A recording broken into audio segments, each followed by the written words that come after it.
देखो, सबसे पहले तो आप सबका बहुत बहुत आभार, धन्यवाद, क्योंकि कई वर्षों, सैकड़ों वर्षों से इस देश के और सभी विश्व के हिंदुओं का, राम भक्तों का एक सपना था कि हमारे राम जी का जहाँ जन्म हुआ है वहाँ उस राम जी का एक घर बने, वहाँ एक भव्य मंदिर बने। तो ये सपने को लेकर के विभिन्न तरह की परेशानियाँ आई, लेकिन ये संघर्ष लंबा चला।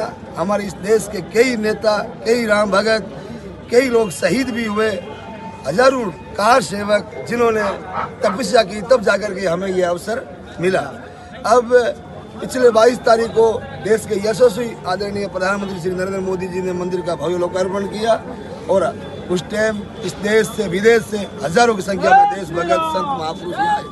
उसके बाद में नरेंद्र मोदी जी की एक बहुत बड़ी सोच थी, इतना भव्य मंदिर बना है तो पूरे देश से राम भक्तों को कम से कम अयोध्या लाया जाए। उसको लेकर के रेल मंत्रालय ने विभिन्न जिलों से, विभिन्न राज्यों से ट्रेनों की व्यवस्था की।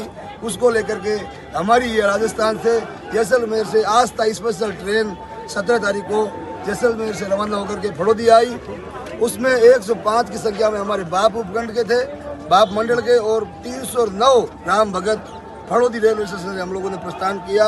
19 तारीख को प्रातःकाल में हम यहाँ पहुँचे।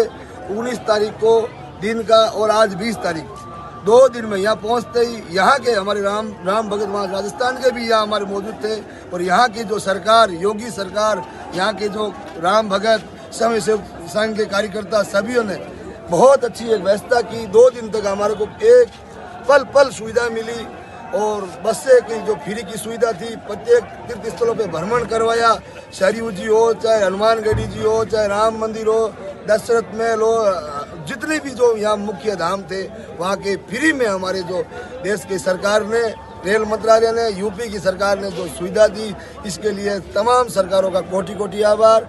और ये सब रेल के अंदर इतनी 5 स्टार सुविधा, कोई तरह की राम भक्त को कोई तरह का कष्ट नहीं हो, चाहे मेडिकल की हो, चाहे पानी की हो, चाहे चाय, जो भी रोजमर्रा की जो होती है पूरी तरह की सुविधा मिली। यहाँ रहने के लिए भव्य टेंट सिटी के अंदर राम भक्तों को आराम से यहाँ रहने की सुविधा मिली, यहाँ खाने पीने की सुविधा मिली।